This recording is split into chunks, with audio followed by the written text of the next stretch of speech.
नमस्कार, live cities के night bulletin दिन भर बिहार में आपका स्वागत है। आपके साथ मैं मुस्कान। खबरों की शुरुआत करेंगे, लेकिन उससे पहले एक नजर डालते हैं आज की सुर्खियों पे।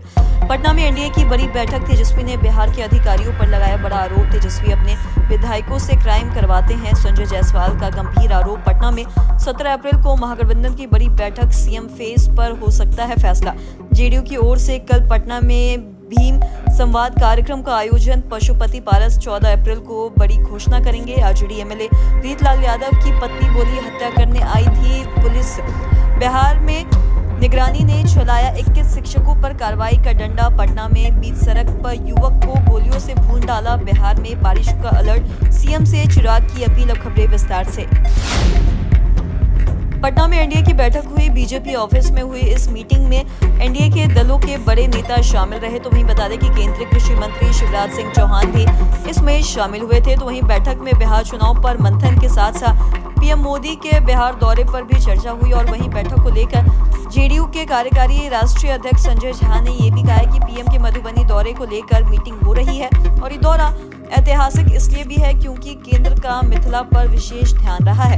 और साथ ही बता दें कि बाढ़ को लेकर, एम्स को लेकर कई घोषणा हुई है और मखाना बोर्ड भी बना है। तो वहीं डिप्टी सीएम सम्राट चौधरी ने ये भी कहा है कि प्रधानमंत्री जी के दौरे को लेकर हमारे जिले के साथी ब्लॉक स्तर पर बैठक कर रहे हैं। तो वहीं जिले में भी मीटिंग हो रही है। दिलीप जायसवाल ने यह भी कहा है कि प्रधानमंत्री के दौरे को लेकर बैठक हो रही है और 24 अप्रैल को पंचायत दिवस के अवसर पर प्रधानमंत्री मधुबनी में एक बड़ी रैली को संबोधित करेंगे और उसकी सफलता को लेकर और उसकी समीक्षा को लेकर एक बड़ी बैठक है। तो वहीं पीएम के दौरे को ऐतिहासिक भी बनाना है। नेता प्रतिपक्ष तेजस्वी यादव ने पटना स्थित प्रदेश राजद कार्यालय में शराबबंदी को लेकर प्रेस कॉन्फ्रेंस की है। तो वहीं इस दौरान उन्होंने आंकड़े बताकर नीतीश सरकार पर हमला बोला है। और वहीं तेजस्वी ने शराबबंदी कानून के सहारे अधिकारों द्वारा काली कमाई किए जाने के आरोप लगाए। तो वहीं उन्होंने ये भी कहा है कि 3 करोड़ 86 लाख लीटर से अधिक शराब की बरामदगी हुई है। तो वहीं जिसमें करीब 1.5 लाख लीटर देशी शराब था। तो वहीं उन्होंने सवाल किया है कि इतनी अधिक मात्रा में विदेशी शराब गरीब और वंचित समाज के लोग तो नहीं ही पी सकते हैं, तो फिर ये किसके लिए भेजी जा रही है और बिहार में शराब की आपूर्ति कौन करता है और इस किसके इशारे पर ये की जा रही है। आरजेडी विधायक रीतलाल यादव के ठिकानों पर एसटीएफ की छापेमारी के बाद बिहार की सियासत गर्मा गई है। बता दें कि बीजेपी सांसद डॉक्टर संजय जायसवाल ने आरोप लगाया है कि नेता प्रतिपक्ष तेजस्वी यादव ने अपने सभी विधायकों को खुली छूट दे रखी है। तो वहीं कि तुम लोग क्राइम करो जिससे नीतीश सरकार बदनाम हो सके। और उन्होंने कहा है कि रीतलाल यादव के घर AK-57 मिलना यह इस बात का सबूत है कि बिहार में जितने भी अपराध हो रहे हैं उसमें तेजस्वी यादव का हाथ है। और उन्होंने आरोप लगाते हुए ये भी कहा है कि लालू यादव के शासनकाल में अपराधियों को सीएम हाउस से संरक्षण मिलता था। तो वहीं अपराध की सारी रणनीति तैयार होती थी। अब पूरे बिहार में तेजस्वी यादव अपराधियों के किंग पिल हैं। तो वहीं बता दें कि बार बार जब तेजस्वी यादव क्राइम ग्राफ की बात करते हैं तो जाहिर है कि वह अपने सभी वैसे विधायकों को खुली छूट दे दिए हैं कि तुम जाकर क्राइम करो जिससे कि मैं नीतीश सरकार को बदनाम कर सकूं। बिहार विधानसभा चुनाव को लेकर पटना में 17 अप्रैल को महागठबंधन की बैठक होगी। बता दें कि मीटिंग में आरजेडी, कांग्रेस, माले समेत सभी घटक दलों के नेता मौजूद रहेंगे और इस दौरान सीट बंटवारा, सीएम फेस समेत कई मुद्दों पर चर्चा भी होगी। बता दें कि बिहार कांग्रेस अध्यक्ष राजेश राम के साथ प्रभारी कृष्ण अल्लावरू भी इस बैठक में शामिल होंगे। तो वहीं प्रदेश प्रभारी बनने के बाद पहली बार अल्लावरू आरजेडी नेता प्रतिपक्ष यादव के साथ बैठेंगे और साथ ही चुनावी रणनीतियों पर चर्चा भी करेंगे। बिहार में महागठबंधन के मुख्य दल आरजेडी और कांग्रेस के बीच पिछले कुछ समय से तल्खी की खबरें सामने आ रही हैं। तो वहीं कांग्रेस का कहना है कि चुनाव के बाद सीएम फेस तय होगा और इस बैठक में पहली बार बिहार कांग्रेस के प्रभारी कृष्ण अल्लावरू और तेजस्वी यादव का आमना सामना होगा। और बैठक में आगामी बिहार विधानसभा चुनाव को लेकर रणनीति तय की जाएगी और इसके साथ ही यह भी तय होगा कि महागठबंधन का सीएम फेस कौन होगा। जेडीयू की ओर से कल पटना के बापू सभागार में भीम संवाद कार्यक्रम का आयोजन किया गया है। बता दें कि इस कार्यक्रम में बिहार के मुख्यमंत्री नीतीश कुमार भी शामिल होंगे और मंत्री अशोक की अध्यक्षता में भीम संवाद कार्यक्रम का आयोजन भी किया जा रहा है। बता दें कि वहीं खाने पीने की व्यवस्था भी की जाएगी। तो वहीं पटना के हर चौक चौराहे पर बैनर, पोस्टर भी लगाए गए हैं। विधानसभा चुनाव से पहले दिवंगत रामविलास पासवान की फैमिली में प्रॉपर्टी को लेकर विवाद बढ़ती जा रही है। बता दें कि प्रॉपर्टी विवाद को लेकर चिराग के चचेरे भाई पूर्व सांसद प्रिंस पासवान ने प्रेस कॉन्फ्रेंस किया और उन्होंने ये भी कहा कि 14 अप्रैल को बापू सभागार में डॉक्टर भीमराव अम्बेडकर की जयंती मनाएंगे और पूरे बिहार के 8000 पंचायत से लोग कार्यक्रम में पहुंचेंगे और उस दिन पशुपति पारस घोषणा करेंगे।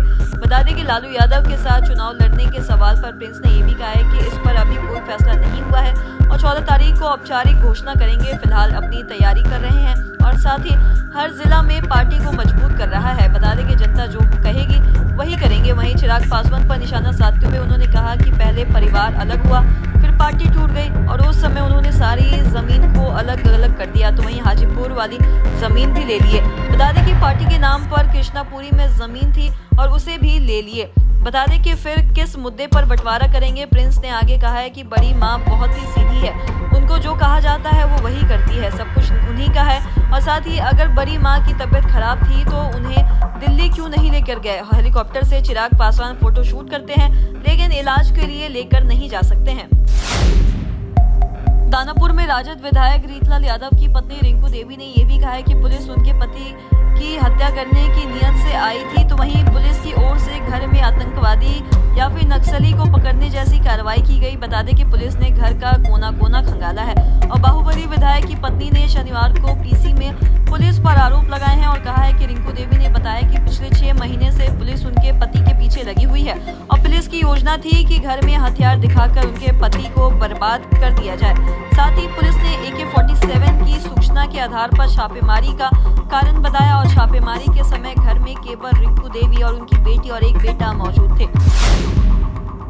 बिहार में निगरानी ने चलाया 21 शिक्षकों पर कार्रवाई का झंडा, सभी पर FIR दर्ज और साथ ही बिहार में बड़े पैमाने पर फर्जी डिग्री के आधार पर शिक्षक नौकरी कर रहे हैं। बता दें कि इस मामले की जांच लगातार विजिलेंस के द्वारा की जा रही है। साल 2006 से जांच का सिलसिला चल रहा है, तो वहीं इसे कड़ी में एक बार फिर से निगरानी विभाग की ओर से फर्जी प्रमाण पत्र के आधार पर नौकरी कर रहे शिक्षकों के खिलाफ प्राथमिकी दर्ज कराई गई है और बिहार में स्थानीय स्तर पर शिक्षक बहाली हुई थी और बड़े पैमाने पर भ्रष्टाचार का मामला प्रकाश में आया था। बता दें कि स्थानीय स्तर पर हुए बहाली में फर्जी प्रमाण पत्र के आधार पर बड़ी संख्या में शिक्षक बहाल हो गए थे, तो वहीं बाद में गड़बड़ी की शिकायत मिलने पर पटना उच्च न्यायालय के आदेश पर निगरानी की जांच चल रही है। बता दें कि जिसमें लगातार ऐसे शिक्षकों का पता लगाया जा रहा है जो फर्जी डिग्री के आधार पर साल 2006 से जांच का सिलसिला चल रहा है, तो वहीं इसी कड़ी में एक बार फिर से निगरानी विभाग की ओर से फर्जी प्रमाण पत्र के आधार पर नौकरी कर रहे शिक्षकों के खिलाफ प्राथमिकी दर्ज कराई गई है। बता दें कि बिहार में स्थानीय स्तर पर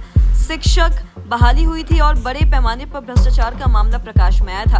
बता दें कि स्थानीय स्तर पर हुए बहाली में फर्जी प्रमाण पत्र के आधार पर बड़ी संख्या में शिक्षक बहाल हो गए थे, तो वहीं बाद में गड़बड़ी की शिकायत मिलने पर पटना उच्च न्यायालय के आदेश पर निगरानी की जांच चल रही है, जिसमें लगातार ऐसे शिक्षकों का पता लगाया जा रहा है जो फर्जी डिग्री के आधार पर नौकरी कर रहे हैं और निगरानी विभाग की ओर से फर्जी प्रमाण पत्र के आधार पर नौकरी कर रहे 21 शिक्षकों के खिलाफ प्राथमिकी भी दर्ज कराई गई है।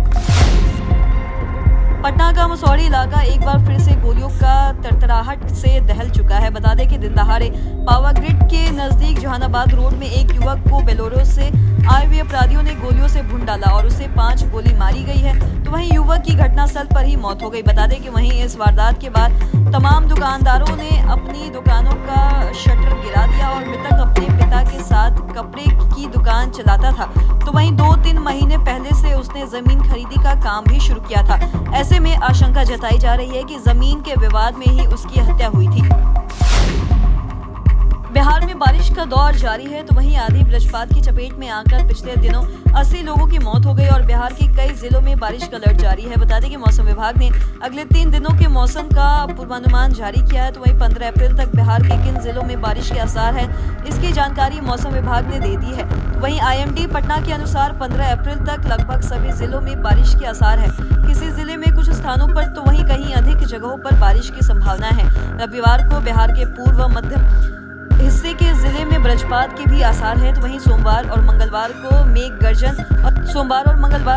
गर्जन और साथ ही आकाशीय बिजली गिरने की संभावना कई जिलों में। वहीं बिहार में असमय वर्षा से गेहूं की फसल को भारी नुकसान पहुंचा और किसानों की पीड़ा को देखते हुए चिराग पासवान ने मुख्यमंत्री नीतीश कुमार को पत्र लिखकर किसानों की उचित मुआवजा मुआवजा देने की भी अपील की है। तो आज के इस वीडियो में इतना ही। अगर आपने अब तक हमारे चैनल को सब्सक्राइब नहीं किया तो तुरंत करें, साथ ही हमारे फेसबुक पेज को लाइक करें। वीडियो देखने के लिए आपका धन्यवाद।